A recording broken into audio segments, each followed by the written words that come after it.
Holden. It is 15 to 20 years before Fury Road. All right. Vaguely. Our bald-headed protagonist, side character of Fury Road, Furiosa. Main character? Is she the main character? I guess so. It's like, depending on who you ask. I mean, obviously Mad Max has like the Mad Max title, but a lot of people just say that like Furiosa is just the main character in that movie. That's fair. Yeah. The bald-headed female protagonist, main character of Fury Road. She's a little girl, Holden, and there are people in the, what do they call it? The Green Land? The Green Place. Greenland.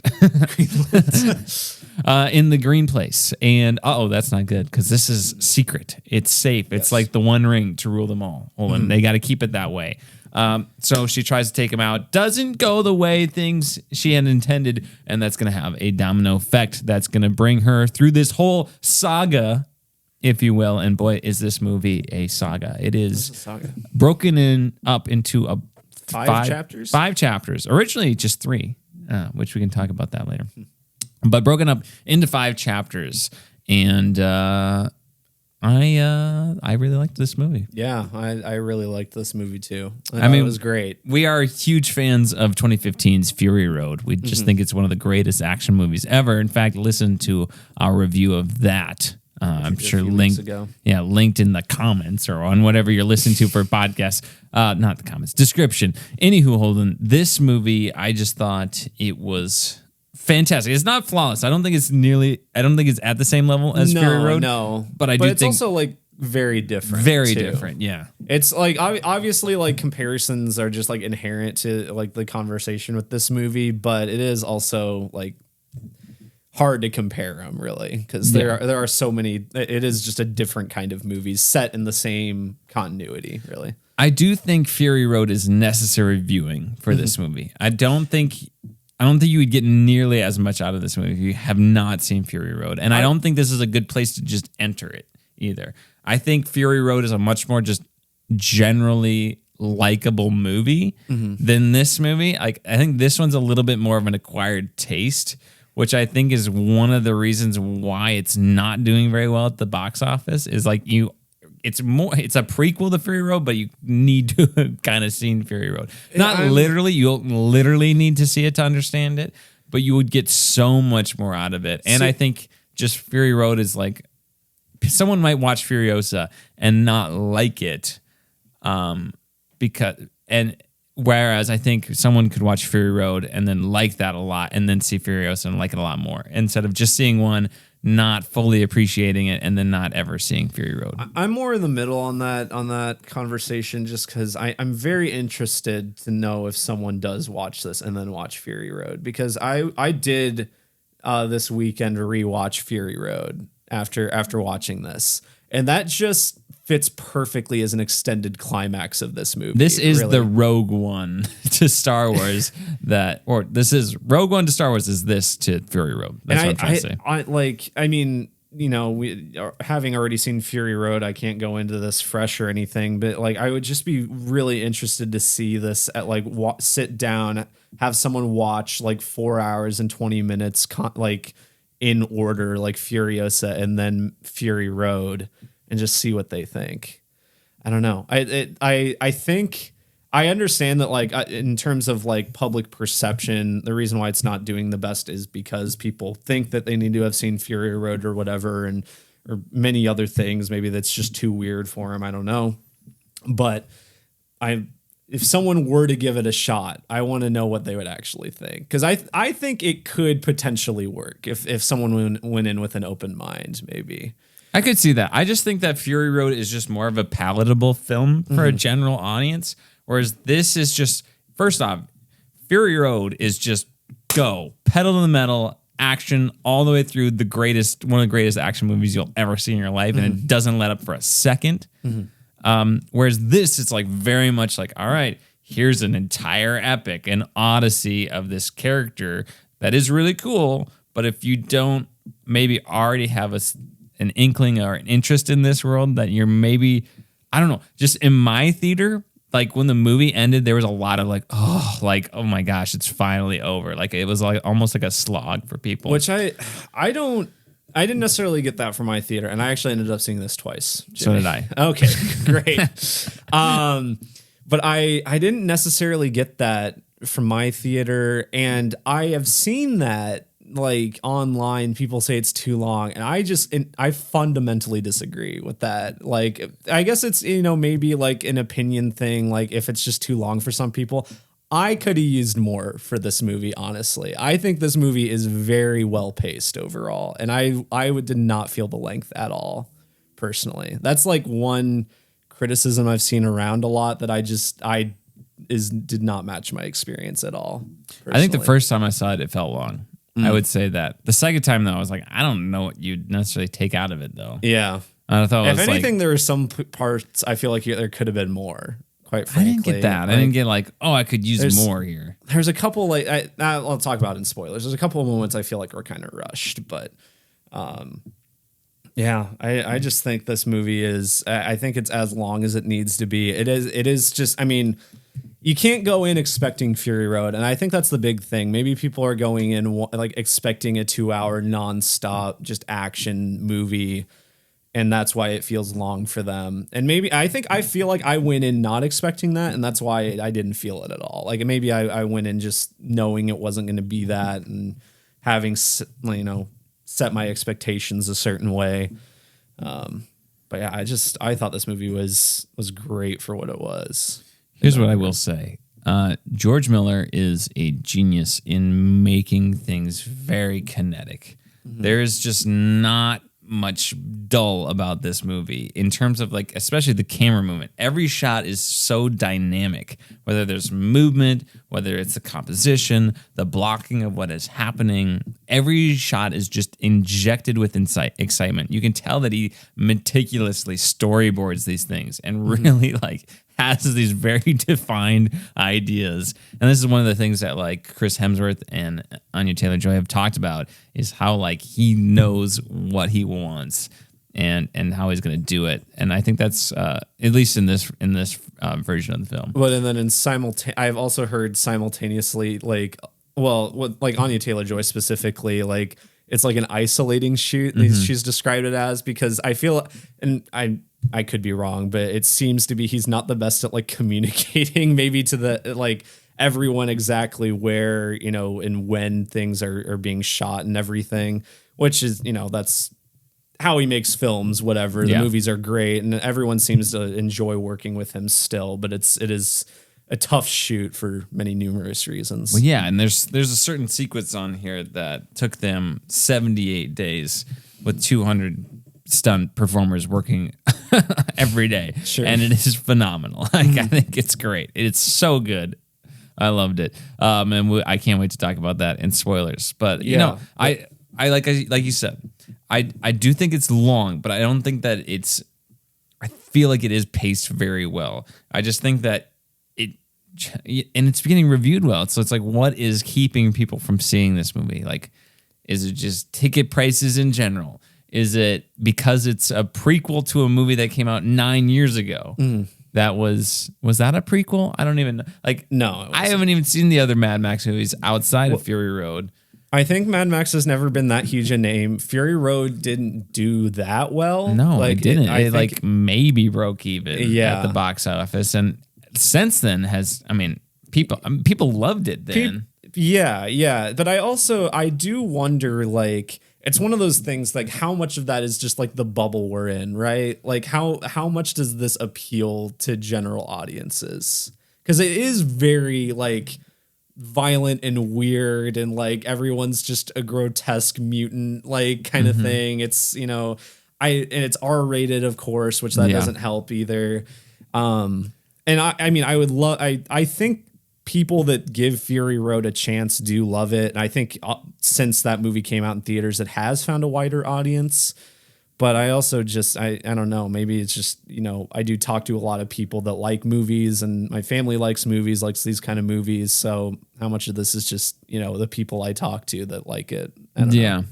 I mean, like my in-law, when I go to a movie with my in-laws, my father and mother-in-law, with my wife. They like to rate trailers thumbs up or thumbs down, and like they might have one have been thumbs up and one been thumbs down. Like Furiosa, the trailer, I think, I don't know, like did it to a general audience? I don't know if this movie just appeals to just someone who hasn't seen Mad Max, Fury Road. Sorry.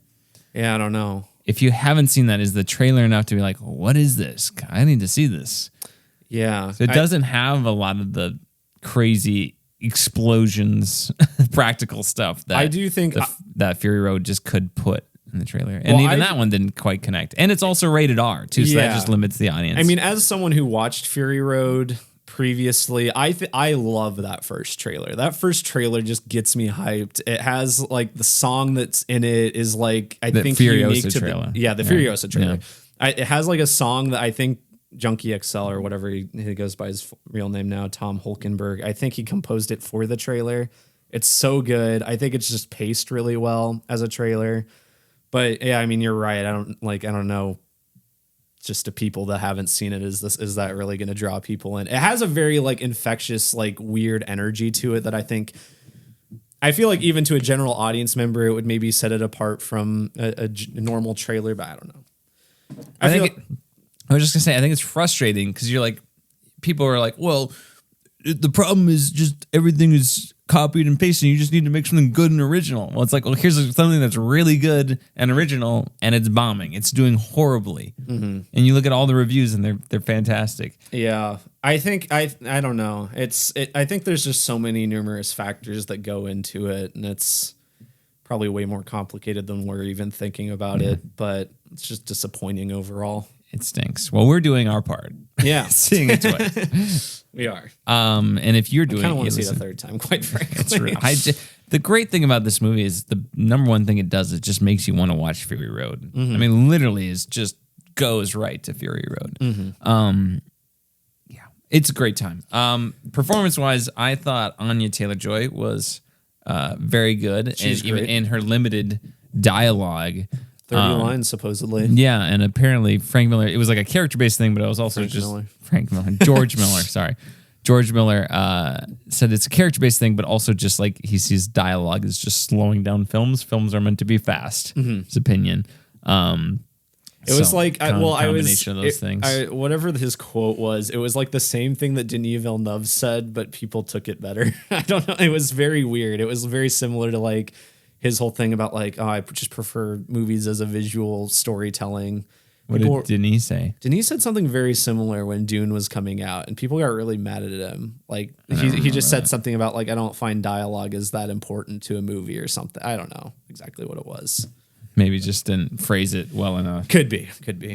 I thought the music in this was great. Yeah, I don't think it's as standout as Fury Road, but that's because it reuses a lot from Fury Road, and Fury Road is also just like very unique to it, but it's still great. It's still very good. And it had more like integrated music of like the drums and the guitar guy. Yeah. Although guitar guy makes a little bit of a cameo. Yeah, spoiler. But let's see. I'm just trying to see. This movie doesn't hold the audience's hand with everything too. Like there's some things that are just kind of in the background that they're like, well, you figure this out. Yeah. Why this is happening this way. It's not like, oh, I need to do this, so therefore that. It just is happening. Well, and I think for a prequel, it does a very good job of not just completely setting everything up to where it needs to be in Fury Road. Like it does a little bit. Like I mean, I guess I won't say spoilers, but like there's a few things I was expecting to happen with certain characters that appear in the movie and whatever, and then that just doesn't happen at the end of the movie what I thought might happen.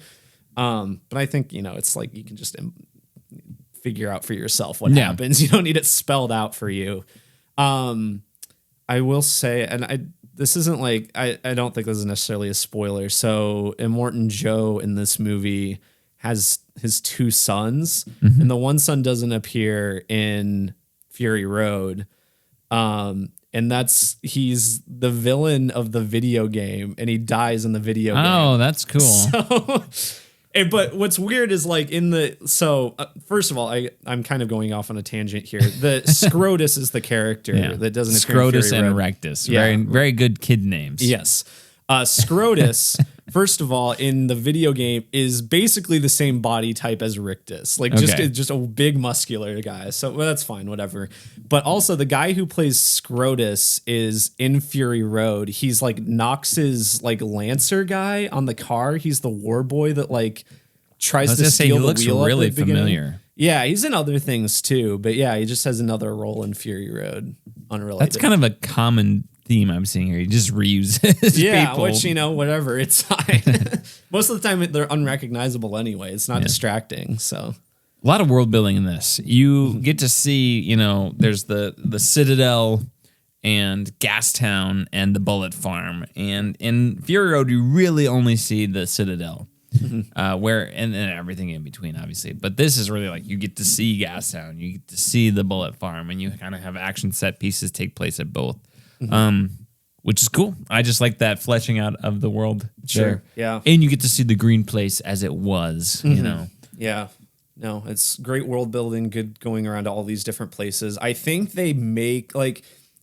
Whether or not financially we're even able to get another Mad Max movie is up in the air. He wants to make 2 more, I think. At least so. 1 more. Let the man do it. He's like 80. Like, come on. Seriously. I want him to do it before he dies. But no, if he's able to make another one, and maybe he's said otherwise in interviews, I don't know. I feel like he has to move away from this setting. Because like every Mad Max movie prior to this has basically just been a different setting. It's all like desert Australia, but it's like a different like town, different group of people that he's with or whatever.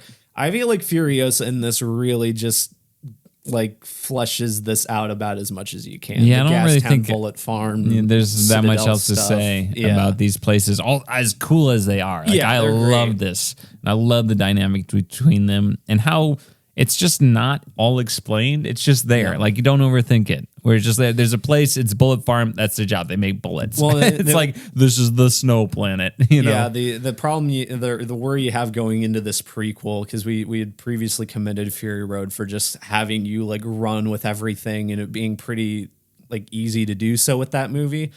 Run the risk of over explaining all the lore, but they really don't. I feel they flesh out things that are just like nice to have, and they don't really take away from the Fury Road at all. But they, as you said, they don't over explain it. So we are several minutes into this review, and we have not mentioned Dementus, who is played by Chris Hemsworth as the central antagonist of this movie. I really liked him. Yeah.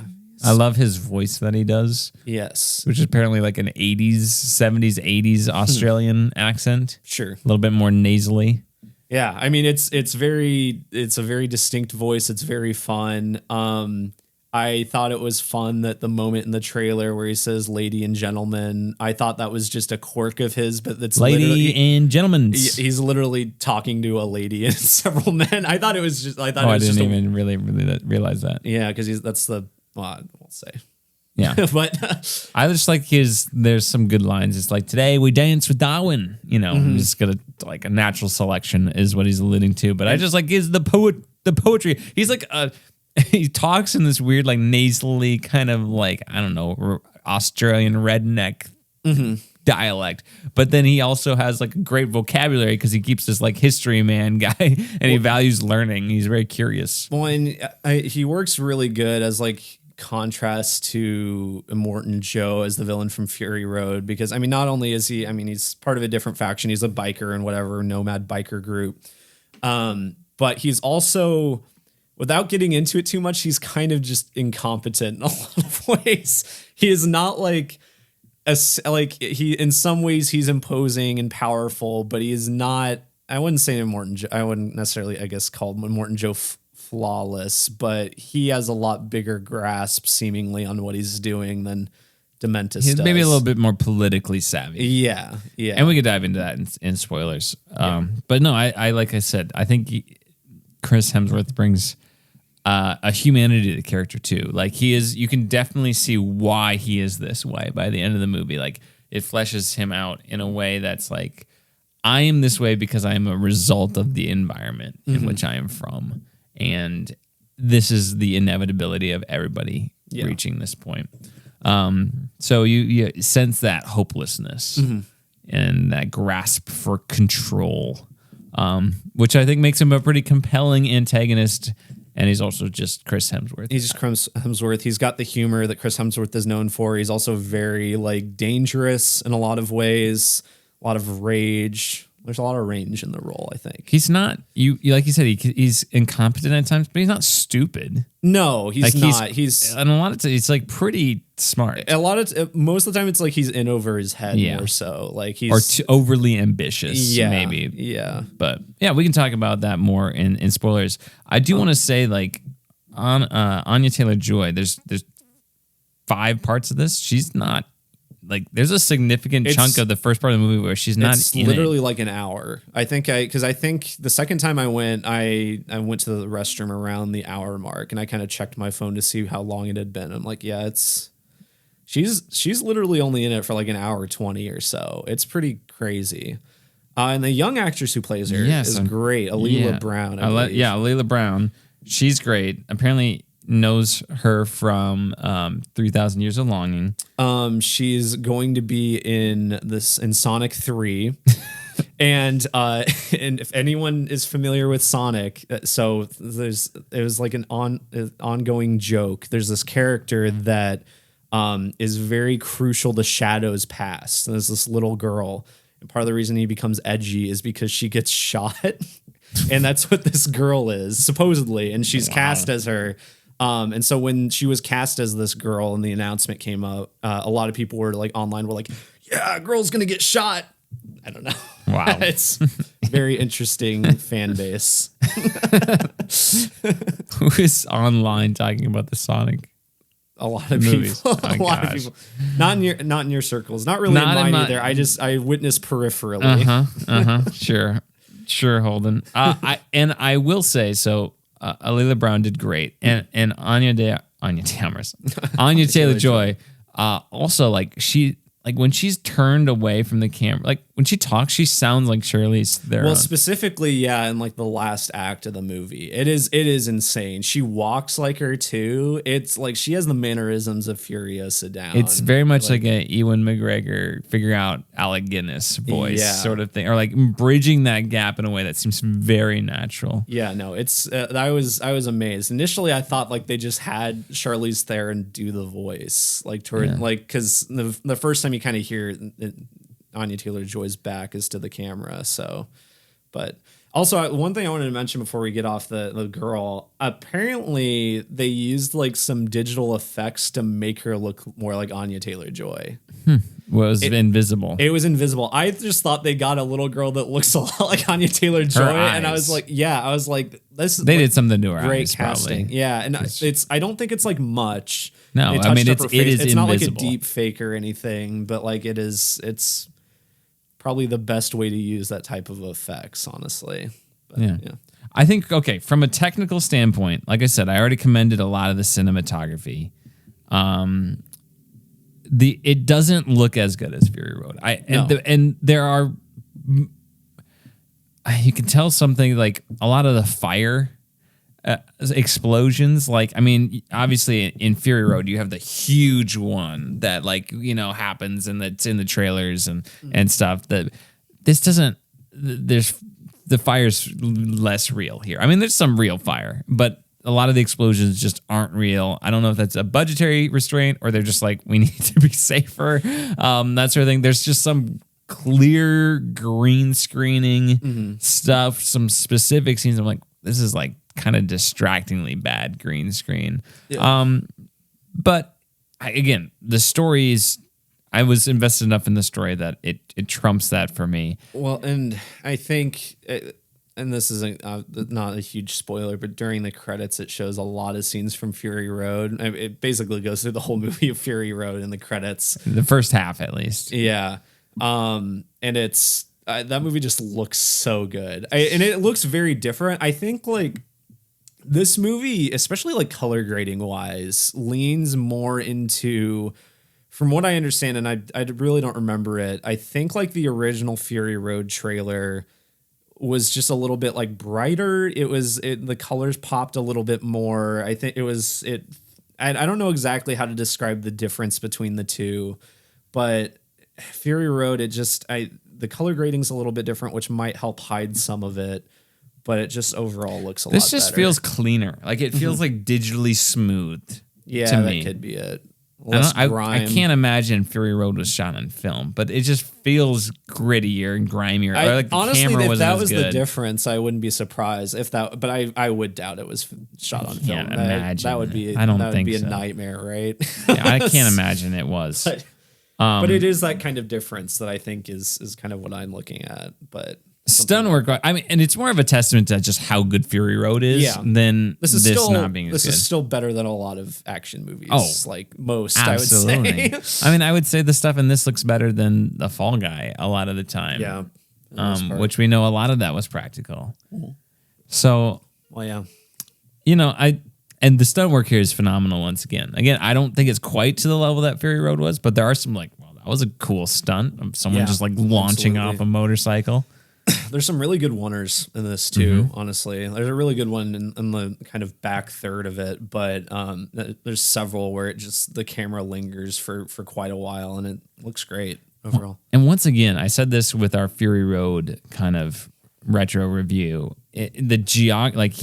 George Miller does such a good job. Like, you know exactly where everybody is and what is happening in these incredible action sequences that are just so much is going on. It's probably like less impressive here just because there's less like moving vehicles constantly around each other. There's one like you've seen part of it in the trailer. One action scene that's very Fury Road-esque. But a lot of the other ones are quite different. So, but it's just like it's something that as an audience member, you just take it for granted. I'm like, I don't think people realize how hard it is to do because when it's not there, that's when it's like, for me, it's a difference between like a really good action sequence and just one that's fine. It's just like not what the storytelling of it, the little moments, but then actually like what is happening and seeing it all happen and understanding exactly what all these little moments are. And being able to do that with presumably shooting every scene and shot out of order, like constantly, like just a nightmare. I mean, like, especially with Fury Road, you look at that, I just can't imagine putting that together. Which his wife is like one of the main editors on this, so good for her. Incredible. I mean, these two recent films are just incredibly massive accomplishments. And again, great action movies. And like you said, it is now a 4.5 hour epic. Yeah. I would as someone that has certainly seen both, I would probably watch it in chronological order now. Especially just because as we still think Fury Road is better, so it would work as just this really satisfying climax. Yeah. And I think just like just the way that everything connects so seamlessly, I think it just works that way so well. It makes Fury Road better, honestly, in a lot of ways. Incredible because it is already a fantastic masterpiece of a movie. So, yeah. Anything else you want to talk about on the non-spoiler end of things before we just dive in? I wanted to mention, I won't get into his role too much. I think Tom Burke is pretty good in this. I think... And he plays a character known as Praetorian Jack. Yes. Originally, it's supposed to be Yahya Abdul-Mateen. I saw that, yeah, which would be interesting. Scheduling conflicts. That's why it wasn't in. Probably Aquaman 2. Yeah. Probably. Honestly, maybe. But no, I wanted to mention and it's it's a hard act to follow. I think Immortan Joe is not as good in this movie. I don't think he has quite the presence that he had in Fury Road for me personally. Obviously recast actor, so that's kind of, it's difficult and everything. I would have to rewatch Fury Road again to make that call. Yeah, I think there is just something about him in that movie. I mean, the voice is like completely different. They don't even hardly sound the same. That's whatever. That doesn't really matter. Apparently, I didn't realize this until like a couple hours ago, but the guy who plays Immortan Joe in this also plays, I think, Dementus's right-hand man. Yeah, he has another role or something. And I think it is like his right-hand man guy. So he's like, I didn't realize that. I definitely didn't notice in the movie, but it's just interesting. Several actors with multiple roles. Chris Hemsworth's wife. Yeah, is in this with 2 roles. I think there's another one or two, but yeah. Yeah. Well, originally Morton Joe was going to just be like a body double too. So I'm like, I wonder if they reworked the script a little bit. To like, I don't know if someone was talking for him. I don't know how that was going to work, or if he was just there and you'd hear his voice and not see him. Yeah. See his mouth moving or whatever. I mean, he's still good. I don't really necessarily have any problems with how he's presented, but I do like, I think the physicality of the former actor, I can't remember his name, and also I think the mysteriousness of him in Fury Road adds. Hugh Reese Byrne or something. Yeah, like that. something like that. I have it written down here somewhere, but yeah, no, I thought he was good. As someone who's seen each one twice, I didn't notice a huge difference. Like if I didn't know that actor had died, I would not have realized it. I mean, like, unless you just like watch them back to back, or you've seen Fury Road a million times. So was your second time in IMAX? Well, no, not IMAX. It was in Cinemark XD. Oh, okay. I was wondering because I knew you were down in Omaha, right? Yeah. So I was just wondering if that's when you went. No, I did see that. I saw it. I saw this in IMAX, which is the first time I'd seen an IMAX movie since Rogue One, I think. Which is is kind of a similar movie. Yeah, in some regards. Hugh Keysburn. Yeah. And the new guy was Lachi. I don't know how to say that. He was apparently in 3,000 Years of Longing too. So, all right, Holden, do you want to give a rating before we dive into spoilers? Yeah. I feel like I give Fury Road a 9.5 or something. I'm probably at like an 8.5 for this, I think. So very good overall. A little iffy on some of the effects, couple pacing things I'll mention in spoilers, but other than that, really liked it. All right, sweet. We're going to go into spoilers right after this little jingle, so don't go anywhere.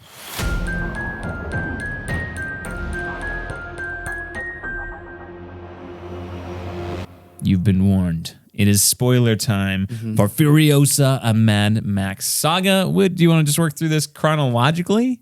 I don't care. We can. What a riveting response. Way to just roll with it, Holden. Great showmanship. Sure, I'll say yes. There we go. Enthusiastically, yes. Starts out, has basically the same intro, like title crawl thing as Fury Road. That's pretty funny. But then we start just with Furiosa in the green place. 45 years after the collapse of civilization, apparently. Yeah. Okay. Vaguely. Just like the timeline for these movies is so strange. George Miller does not care about the continuity, which I think is kind of great.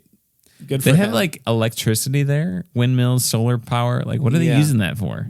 I don't know. Their society seems like just generally pretty nice overall. Like obviously post-apocalyptic, but pretty good. Yeah, and it just seems nice. Furiosa's out with a friend and going through the forest and foraging, but comes across Valkyrie. Is Valkyrie a character in Fury Road? I don't think so. Okay. Unless, well, you know what? Maybe unless she's like one of the women she meets. There's like a younger one towards her age. I'll pull it up while I'm thinking, but then the biker gang comes up and pretty quickly the action starts. Yeah, she gets kidnapped. Mom comes after her. And you have this kind of little chase sequence. I think you could, like, that is a place that you could get from point A to point. Yeah, it is her. Okay, yeah. Okay, cool. I would not have thought of that.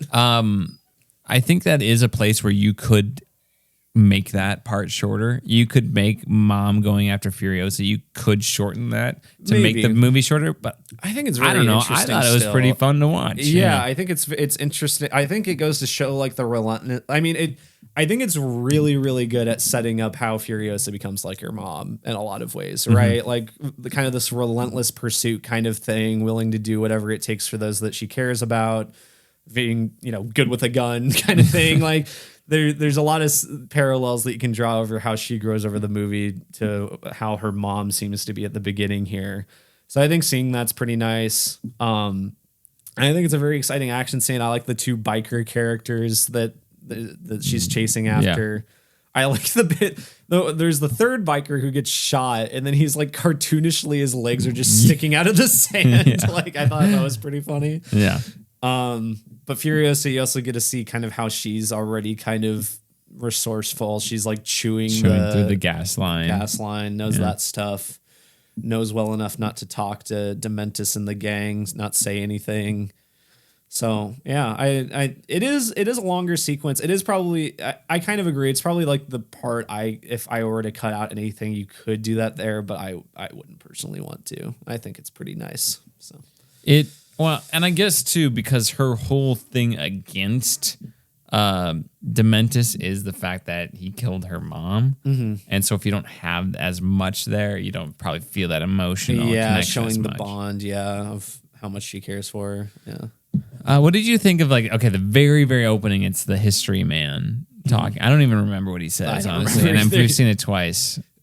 That does seem like a little bit of an odd way to start. I'm going to be honest. So the first time I saw this, I thought it kind of made me want to laugh, like with how like it's like the line is pretty short, and then he literally just like fades. Yeah, it's just like it's pretty pretentious. A little bit. I do not remember what it said. I feel like I remember the second time, like hearing what he said. I'm like, okay, that I kind of like that for the rest of the movie, but obviously didn't stick out enough for me to remember after the second time. That is a weird thing. History Man kind of just fades away halfway through the movie. Like he's a pretty prominent character, and then he's just gone. Mm-hmm. He's a little bit at the end, but not much.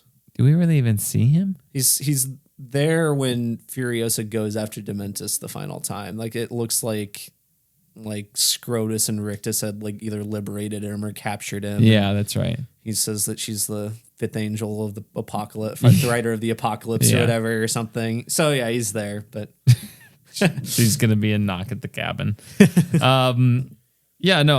So that very beginning part, whatever. But yeah, so Furiosa's captured. You get Dementis. You're introduced to him, like clearly just torturing these guys, trying to get the information out of them, or trying to keep them alive. They dangle the guy. They like tell him to point and that stuff. Just kicking the crap out of him.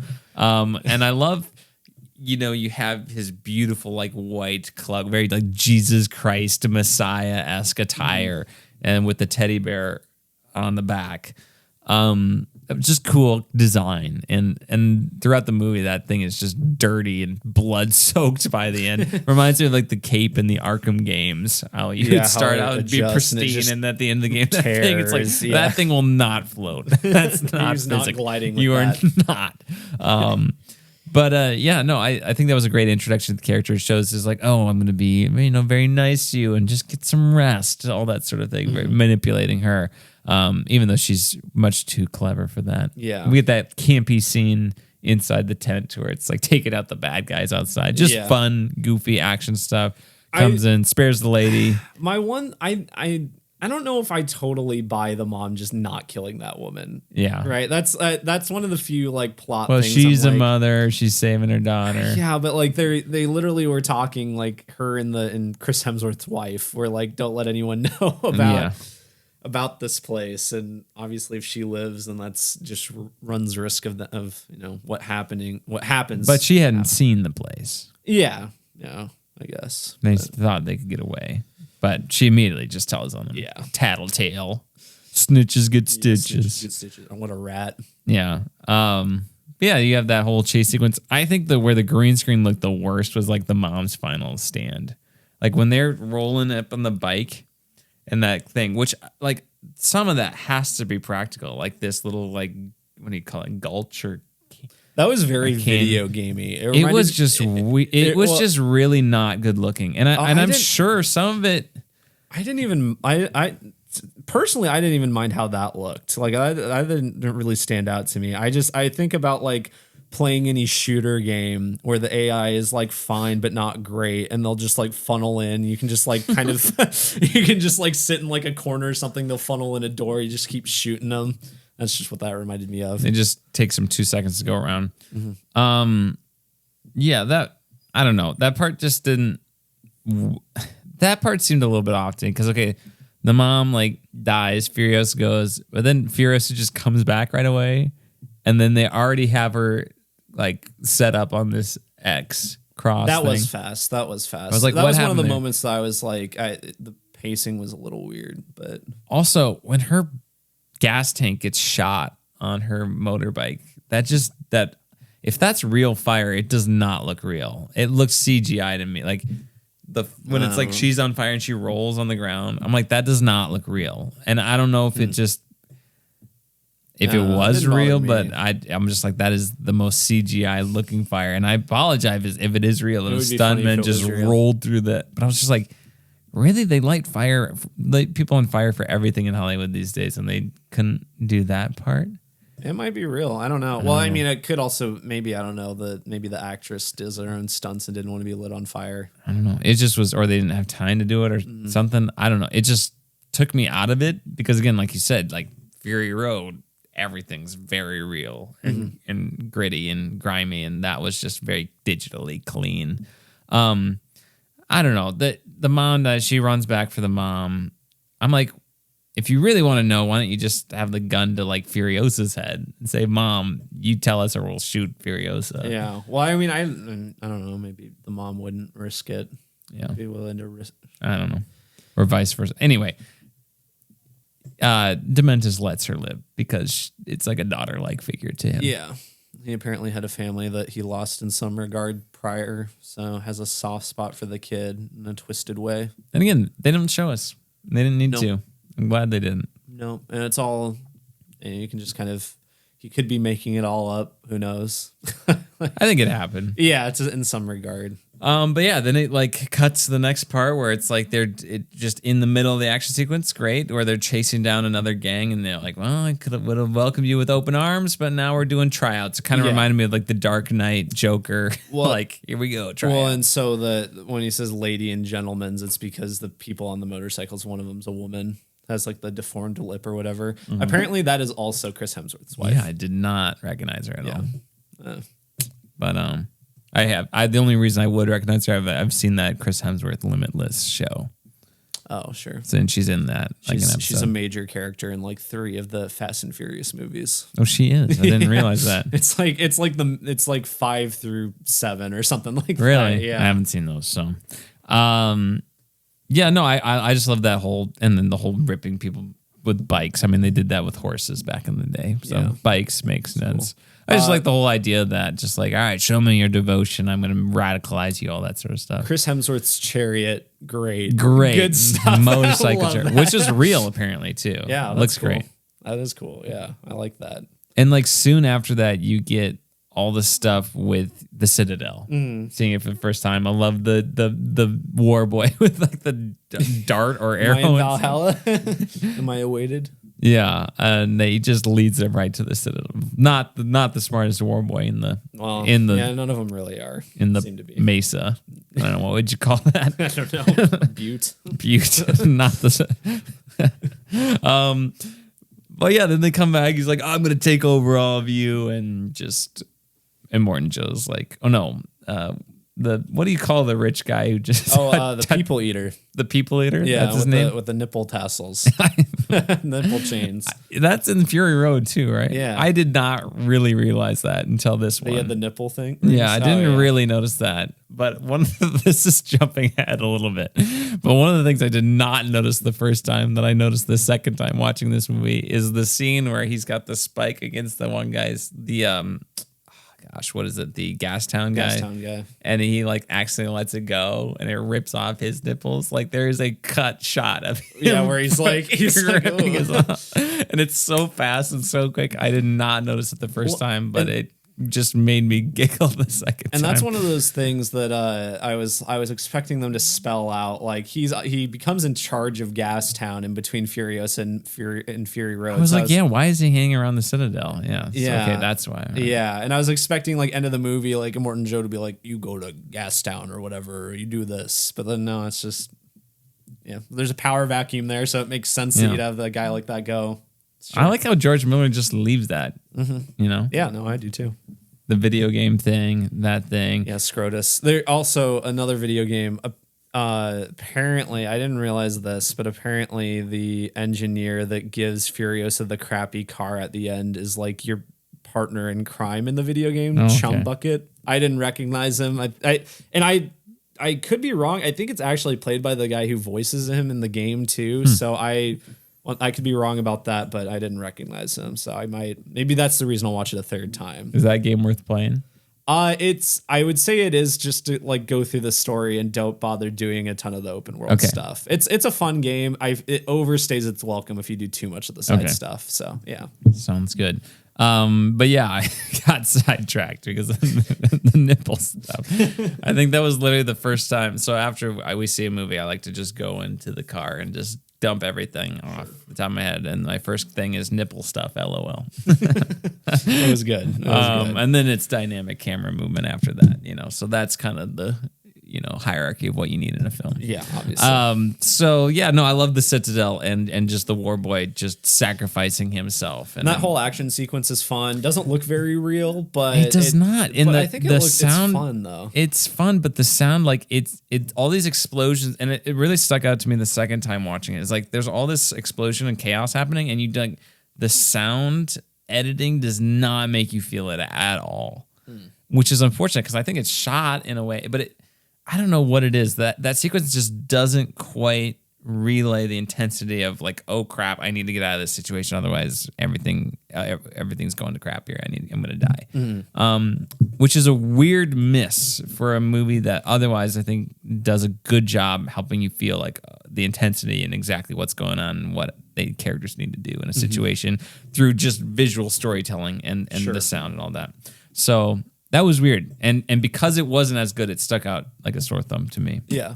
But yeah, no, I really like that whole sequence. And then you have the like again, it's just a series of scenes that I really like. Then you have the whole like Trojan horse sequence. Okay, we didn't get the Citadel, so now we're gonna go after Gastown. There's that great bit where you just see them take the war rig behind Dementis. Like Dementis is watching from afar, and then in the distance they take it pretty easily and everything. It looked great, regardless of how much of it was real. This is a tweet I saw and I don't remember who said it, so I can't credit it, but they pointed out that there was during that scene when like Dementis is like starts painting the guy or whatever, and he's like, I only work for the Octoboss. And then you're just like, who's the Octoboss? And then the camera pans and like, oh yeah, that guy looks like the Octoboss. He would be the Octoboss, right? And then he does he's like, oh, disobeying my authority or whatever. He says, well, I don't know. That was Obi-Wan, bad Obi-Wan. But then that guy is the one who leads the whole oil or war rig kind of attack at the end, or the big war rig in the middle. Yeah. Well, it's not explicitly said, but you can figure that out, right? Because they don't necessarily say that he leaves. No, but I mean, he's the one attacking them at the end. Is he? Yeah, he's the one in the big. I swear, I didn't notice it the first time, but the second one, he's with all the. Is he the one things. in the big kite? Yeah, I think so. I think he's got the big horns coming out of his head. Oh, okay. Pretty sure. Well, you need to watch it a third time. I guess, yeah. Which I thought it was a good another you didn't have to tell your audience that. Yeah, just because Dementis started killing his men, so it makes sense they would leave. But yeah, he probably knows the same strategies that they used to take down that war rig as well. You're right about that. I know I did not put that together. I think I didn't realize it the first time, but the second time. That whole Trojan horse sequence was great because it's like, I love how it's all these art of war trickster sort of things, and the Gastown guy does not buy it at all at first. He's like, this is not real. And then they make it look more real. Felt very Uncharted too, as well, that the attack. But yeah, no, they get in Trojan horse style, overthrow Gastown, go to make the demands at the Citadel, and that's where Furiosa is handed over along with the organic mechanic. Yeah. Which again was not one of those things I'm like, oh yeah, he's in Fury Road. I didn't realize that until the second time I saw it. Oh yeah. Weirdly enough, because I didn't rewatch Fury Road in between. God, I want to watch Fury Road again. I rewatched it in between viewings, so that was nice. I really liked that. Yeah, and then you get the whole thing with her. She's set aside to be a wife and whatever, and then Rictus is like weirdly interested in her in some regard, and then she runs away with the the bald or the wig, which I thought was fun. That was a great transition. One of my weird gripes with this movie is some of the transitions feel like for a movie that seems so well thought out, and maybe this is where the editing came in. They just didn't have time to get stuff in. Apparently, this movie, like, I want to say, I heard in this interview that I just watched before doing this, it's like the movie was finished like the week of Cannes or something. Like, oh, really? Like it was finished the week they showed it. So they were editing this thing for over a year. Well, makes sense. And some of the transitions just like, and now it just transitioned away, and they like, didn't have a seamless, fade to black wasn't a seamless thing. And sometimes a fade to black works, but it just felt like odd. But one transition that was really good was the wig that falls down on the tree, and then the tree grows. And it's like, okay, now the passage of time has happened here, and now motif that we see later on in the movie too. Yeah, and yeah, it is a little foreshadowing as well, and that passage of time, and now we see Furiosa is still is kind of assimilated into the peasant community of the Citadel. Yeah. She has a nice moment where she earns the, I don't know, floorman, or I don't know what they call her. The guy takes off the gloves. She helps rescue the crane, the bucket. Oh, yeah. And the guy gives her the gloves, and she slowly starts working her way up. She's like this vow of silence, mute thing, so she doesn't reveal that she's a girl. Mm-hmm. But yeah, then you have the whole scene where she is making the war rig, the new war rig, which is cool looking as well. Mm-hmm. Awesome war rig. Certainly downgraded between this and Fury Road in terms of the war rig. Doesn't have the thing on the back. No, it doesn't. Or the cranes in the middle, right? Yeah, no, I don't think so. No, just got the war boys on tops with their rocket thrower. Thunder sticks. Thunder sticks. Is that what they're called? Yeah, that's what Furiosa calls them when they load them up later. She's like, I got thunder sticks loaded. And yeah, it's a good name for them. Yeah.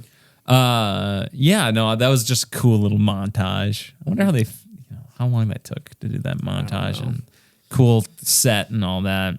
That looks good. Yeah. Yeah. And that's the first time it's really Anya Taylor-Joy too, I think. Yeah. Well, yeah. So one thing I didn't understand, and maybe it just worked way better for some people, but I heard or saw multiple people say they like could not tell when it switched over. That was very clear. Yeah, it was like she turns to camera and I'm like, okay, right that's here. just clearly Anya Taylor-Joy now.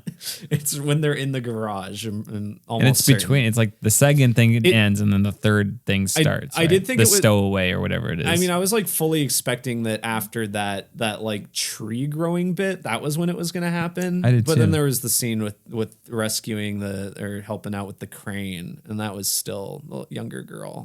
I'm almost certain. I think it was. Yeah. Yeah. There's like, but very, very clearly like turned to camera. Yeah. I'm Anya Taylor-Joy now. I didn't get the confusion there, unless I'm completely mistaken, in which place maybe I am confused. Yeah. Wow.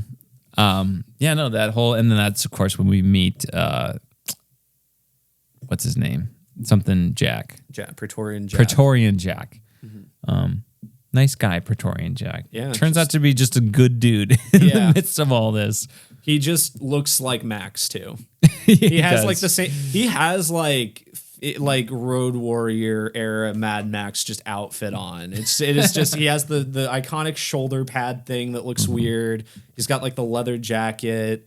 Just a grungy man. Yeah, he's very Max, very very much Max coded, as the kids say. Yeah, but has the next sequence after that the war rig? I think so. scene? Yeah. God, the best scene in the movie, in my opinion. It's I might be partial to the Bullet Farm one. I really like the Bullet Farm one, and I might include like the whole chase after that too. Just that whole extended sequence I really like. But this one is, I mean, it's obviously the closest to Fury Road in terms of action. Just so exciting.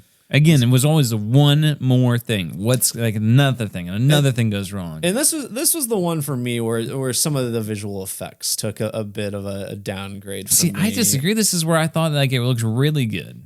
For a lot of it did. I think towards the end when it becomes just Jack and Furiosa, there were some shots that I was like, that looks very green screened. That looks not as real to me. When it was more large scale with all the war boys and everything, when everyone was there, I thought for the most part it looked better.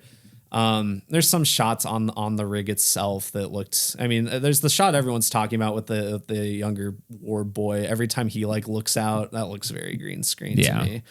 But even some other shots on top of the war rig look a little bit iffy there. But I mean, I know. I thought it was just such a cool sequence. It is. It's great. I mean, it doesn't really take me out of it much. And I mean, I know the flying machines were practical, not actually flying. I think. I don't know how they were done. But yeah, those were great. It's incredible stunt work all around. The flying machines are so fun. They're kind of like impractical, but I kind of love them. Just like they're flying behind the backs of bikes. The only reason they're there parachute is parachute. They're just a bomb, but they're also like, I mean, as is made the war boys make use of. It's just another way to take down the bikes too. Because if you take down one, you kind of take down both. Yeah. Just in terms of weight and everything. I liked how that was just utilized. Just looked cool, Holman. Just looked cool. It looked cool. It looked great. I loved the Octoboss guy, his kite. Hang glider thing. That was, Gyrocopter-esque. I don't know. Yeah. Yeah, that was all cool. Does he get harpooned like through the foot too? I don't know. There's that harpoon that was pretty cool. That's a shot from the trailer too, but that looks good shot. That's a good shot. But that kite thing, you see it in like the background for like for a while. You just see it like slowly approaching. I really liked that. Looked like the creature from Nope. Yeah, it did. I mean, obviously black instead of white, but very similar otherwise, design-wise to me. That's just what I was thinking, like jean jacket. Yeah, jean jacket. That's right. I thought that sequence was tremendous. And then obviously it kind of establishes this bond between Troy and Jack. Furiosa teaches us, okay, now she knows she's learning how to be the war rig driver. She kind of takes over the next time we see her. And then we, first trip to Bullet.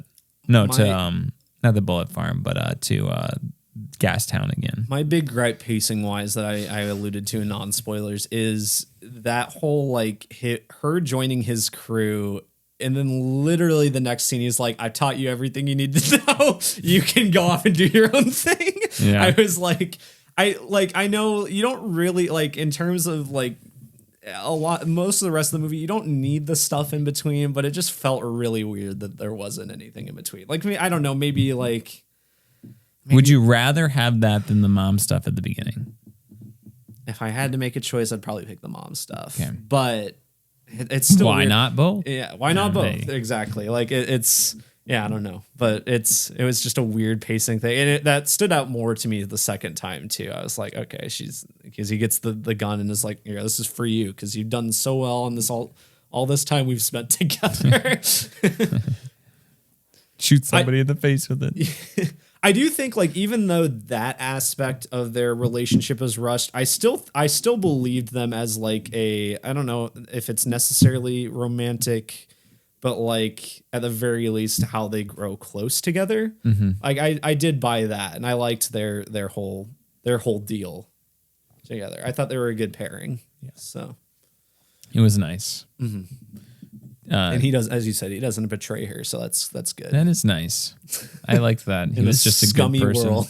Yeah, there's some hope, and I think which adds to the kind of monologue the monologue when they are captured of like, what do you guys are hope, and you're a reminder of what is awful with this world, and you all just need to succumb to it already, and grow up. But yeah, then you have the Bullet Farm sequence. Well, before that, you have them go to Gas Town. Oh, yeah, sorry, Gas Town, and you Dementus is like is not doing well. No, he does not have any control over the situation whatsoever. Everyone's like starving worse than they normally are. Everyone's thirsty. He's not managing resources well. People like the citizens do not seem to really respect him in any meaningful way. Yeah, it's just bad. And then, I can't even give him the gas before chaos erupts. Mm-hmm. And that's this is also the first scene in the movie in like it feels like 40 minutes we've seen him. Yeah, I'm not sure it's been that long, but there's a big chunk of the movie in the middle where he's not there. And it's kind of nice because it's a nice gap to imagine what else could have happened and everything to get him all gray and ragged looking. Yeah, they go back. They trying to figure out what they're gonna do. All right, we're gonna go to Bullet Farm, get all the ammunition, and then we're gonna take him out, back, yeah. take out Gastown. But he's already gone for Bullet Farm, which is actually smart. Mm-hmm. Like he's very military minded. He's very like they're very Mongol-esque. Yeah. Like this nomadic group that's just great at taking things over, but what do we do with it now that we have it? Yeah, Like, exactly. You know, like it's like they don't know. They are great at conquering, but don't know what to do once they have conquered everything. Kind of deal. Yeah. Does that make the Citadel Japan? Just unconquerable. Yeah. Or Russia in the winter, maybe. So yeah, no, I thought that was kind of a great touch to it. But yeah, the whole Bullet Farm sequence, that's your favorite one. So I'll kind of let you lead this. What you like about it? First off, I do want to say this before we get started. It got like the just intense cello music, like Sicario, we're about to cross the border stuff, like, and I'm like, oh yeah, here we go. Well, it's a really good. I mean, they catch. They're obviously caught off guard. I think to a certain extent, I was caught off guard too. I wasn't fully expecting that to happen. I mean, in retrospect, it kind of makes sense they wouldn't just have a scene of them going to the Bullet Farm and doing that. That might not be the most intriguing scene on its own, but yeah, it's a great surprise. But I was willing to bet money that Jack was just gonna die. There were several moments here where I was like, Jack, I'm like, Jack is the deadest character I've ever seen in my life in this scene, and he makes it out of it. He survives for an astonishingly long time. Yeah, and I mean, I expected him to die because obviously, and you never really see actually his dead body, do you? No, he just drugged, presumably, drugged to death, attacked by dogs too. Yeah. But no, when the gate kind of slams shut, Furiosa's on the outside, and then Jack's on the inside, and both great with guns. They're taking out people and everything. And then he just kind of decides to get in the rig and start plowing down and kind of, I guess, acted as a distraction for Furiosa to get away too. But then she goes back in and starts sniping people. And that whole sequence with her sniping Dementis on the tower and everything, and the way he gets around it, where he takes the guy's like a human shield and has the RPG. Yeah, that was great. I loved that. Him driving the rig down was fun and everything. Had the other vehicles attacking.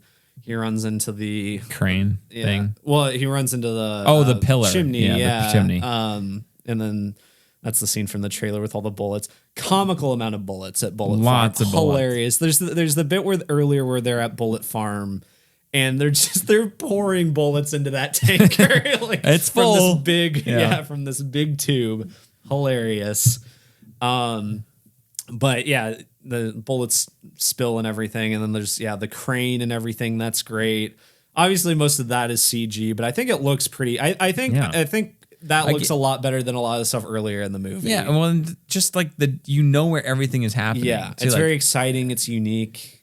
It's cool location, iconic, and even like we said, the trusting the audience. Like why is Furiosa in this separate vehicle? Oh, because Praetorian Jack had this whole plan of putting these two bikes, and they were after this job. Like, even I don't know if you picked up on this, but he has the other guy driving it, the war boy. He's setting up. All right, this guy's not going to care if I leave because he's going to get an upgrade. He's going to. And we're just going to go and just nobody will even notice that we're gone, and then we're just gone. And I trust Furiosa to find this for us because she seems to know where they're going. And then, that whole plan goes kaput. Like, Furiosa's not even in on it, it seems like, because she's like, why am I driving the pursuit vehicle sort of thing? So again, that was all like just trusting your audience to figure that out. If not the first viewing, then the second viewing. But then Jack has fallen in a pit, gets grabbed by Furiosa. Thought he was dead. Yeah, she just saved him. She saves him. I mean, she saves him. I thought he was still gonna because the bike gets dragged down a bit. I thought he was gonna drop off or something. But no, she pulls him up and everything. And, and then you have a whole chase outside there too. Yeah, and the chase outside is great too. It's a lot more one-on-one with a big monster truck. That is there are some very funny shots where like his people are just on bikes and just falling over. Like when they're first leaving the gate, there's a guy who like gets caught in the spokes of the gate and just falls down. It looked like a mistake. Oh, I didn't realize that. But if they kept it in, it was very funny. And then there's several moments where he's going up a big hill and they just like can't. They just kind of topple over. But anyways, chases them with a vengeance. Very angry. Nice. Yeah, catches them. And there's also during that chase, there's that cool shot that I don't know if it was real, but of the two cars like on the opposite sides of the canyon. That looked really cool. That was awesome. Furiosa gets her arm all mangled up. Yeah. Well, so I saw this with my dad and my brother, and my dad was like, he's telling me that afterwards, he's like, for the first hour of the movie, I'm just thinking like, how is she going to lose her arm? Because obviously she has a robot arm, but then he kind of forgot about it. Yeah. And then it just kind of comes out of nowhere. It's pretty brutal and it looks bad. Yeah. But then like he has the Dementus ties up Praetorian Jack to the back of the motorcycle and has him run around and get attacked, mauled by dogs, while Furiosa is watching with her arm tied up. This is the part of the movie I think that works the least for me is how does she get away? And there's like a shot where you see her like walking away too. Did you notice that the second time? I swear, like there's happening and you see kind of where it is. She's out. And then you can see her like off screen come back into screen and there's a bike and then she like gets on it. And it seems like a lot more time has passed after that. And they're like, all right, we're done. They look over. Oh my gosh, she's gone. And then they go after her and they're like immediately behind her again. And I'm like, that didn't make much sense. And I swear that I want to try to look on rewatch. Because for me, it was, I didn't even think about the time thing because I didn't notice. I just kind of assumed she had gotten out like close to like when it appears she did. But it's still, I don't understand how she got away because there's all the cyclists like circling her. How does nobody knows that? Yeah. And then how is she like not just passed out? Like, and she doesn't cauterize it. She doesn't like wrap it up at all. She's literally cut off her arm. And again, how does she even cut off her arm? Like, I think I can put up with that. It is kind of stupid, but I don't know. These movies can be pretty dumb in a lot of ways. But it's like, okay, like I could suspend my disbelief. That was like too much suspension of disbelief that she is like somehow cut off her arm, getting away from this undetected, and now she's riding away and she's not passing out. And there were like, I heard people in my theater being like, what? Like they literally like, huh? Like what? Like no way. Sort of like, which is, again, it seems like my theater didn't, and this was the XD showing too. So I don't know. I was just like, that just didn't, that was the part I was like, this, if I could change one thing about this movie, I'm okay with not showing how her arm cut off, but just like, it needs to be like you look, oh my gosh, her arm's cut off, and then she's running away. Like you look over and she's running away, and there's a bike right there, and she's going. Like, and that's it. Like I think it's that simple of a fix. Yeah.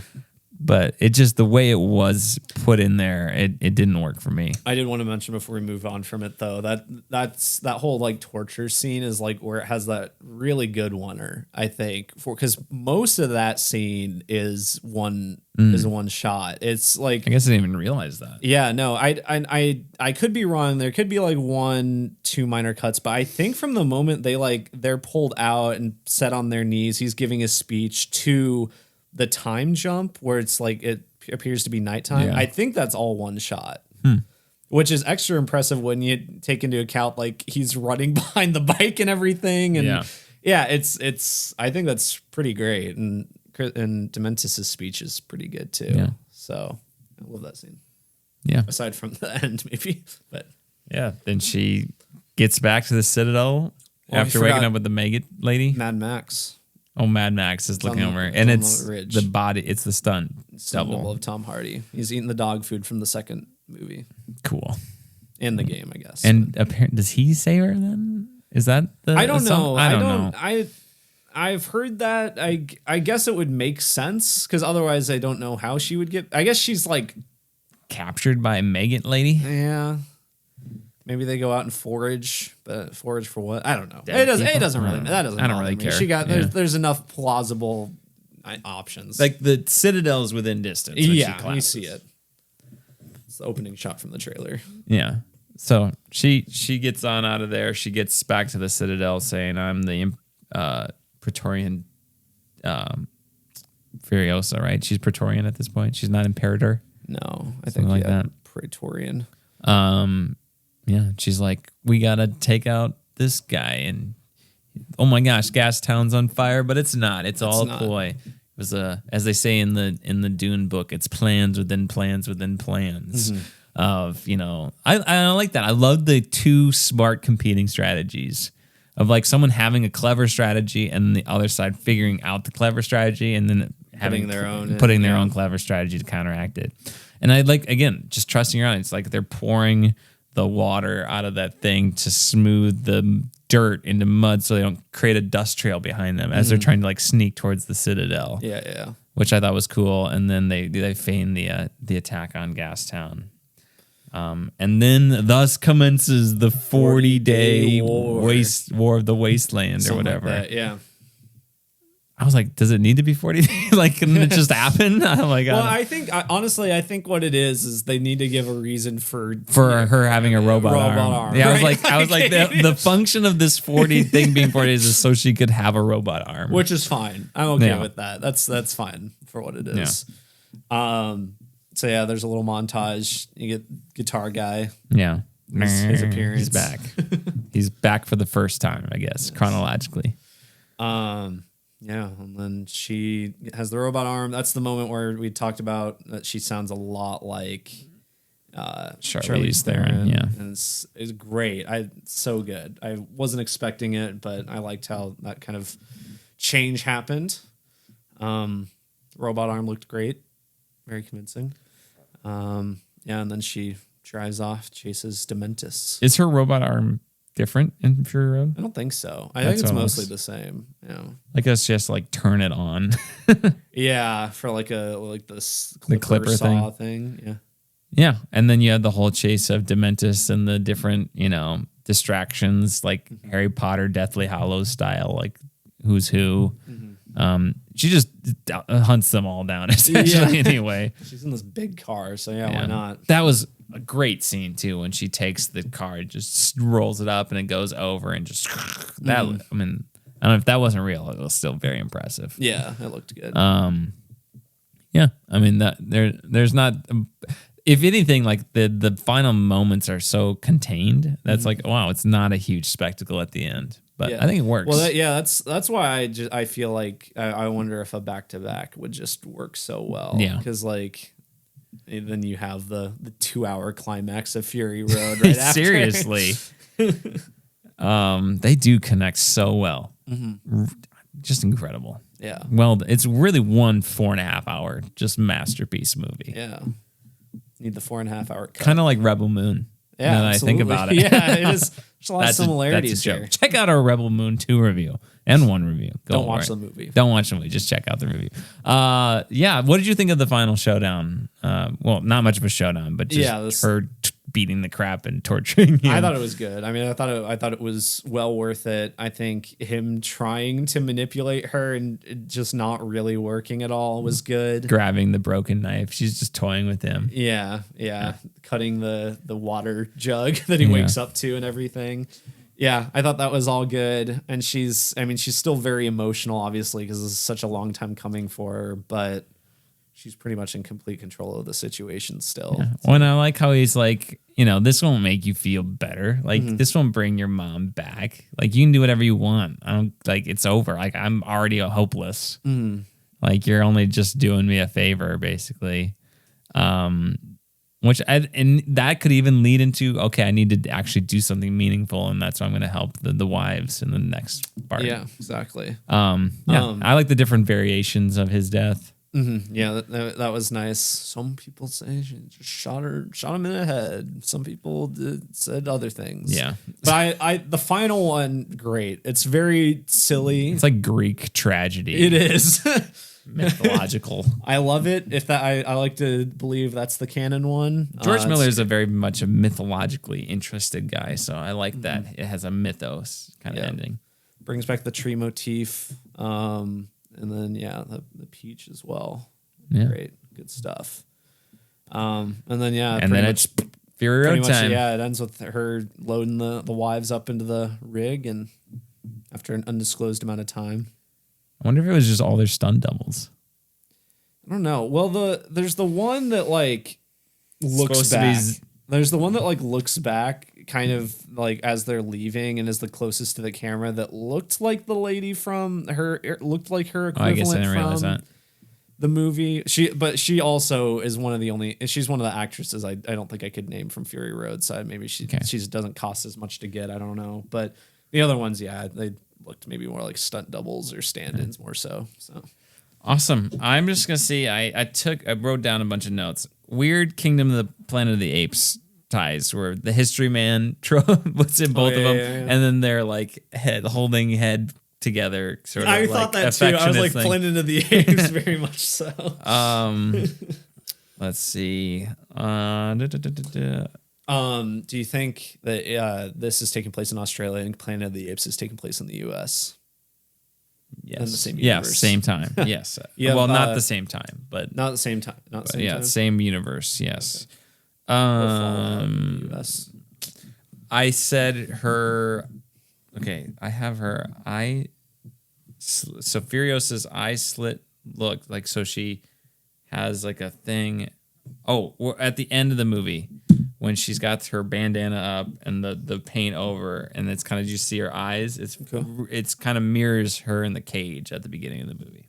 Okay, I said kind of full circle there, kind of like you have the full circle with the peach. Is that a peach? I don't know my tropical fruit. Peach is not tropical. No, I've never. Clearly, I don't know my fruit very well, Holden. It might be a nectarine or something, but it's one of those. No, actually, it's probably a nectarine. Let's see. I got that. My showing had 28 minutes of trailers beforehand, both times. Ridiculous. It was long. The IMAX one, that one was. I mean, the people in the theater were getting agitated. Just stop it. You're not doing yourselves any favors, movie theaters. I got ID'd too. Really? Okay. I did. That was the first time in a long time. So a couple of things I just found out when I was researching this, so Fury Road and Furiosa were going to be shot back to back, which makes a lot of sense. The script was written when Fury Road was written. It was also maybe going to be an animated movie at one point. They considered that. We talked about Yahya Abdul-Mateen. We talked about Morton Joe being the recast. So the war rig sequence, I mentioned this earlier, but 78 days to shoot, 200 people working every day. They called it the Stairway to Nowhere, that sequence. I just thought that was interesting. So originally it was going to be broken up into 3 parts. Her Odyssey begins, A Warrior Awakens, and Ride into Vengeance.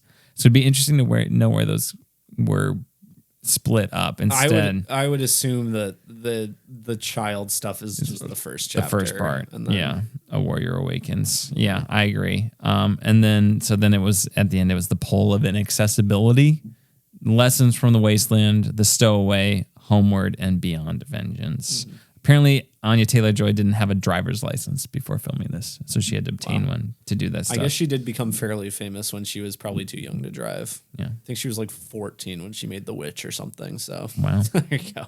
All right, could be wrong. So there we go. That's Furiosa, a Mad Max saga. If you liked that, check out our review of Mad Max Fury Road as well, because we had a fun time reviewing that. So there we go. Anything else to say? I don't think so. Great movie.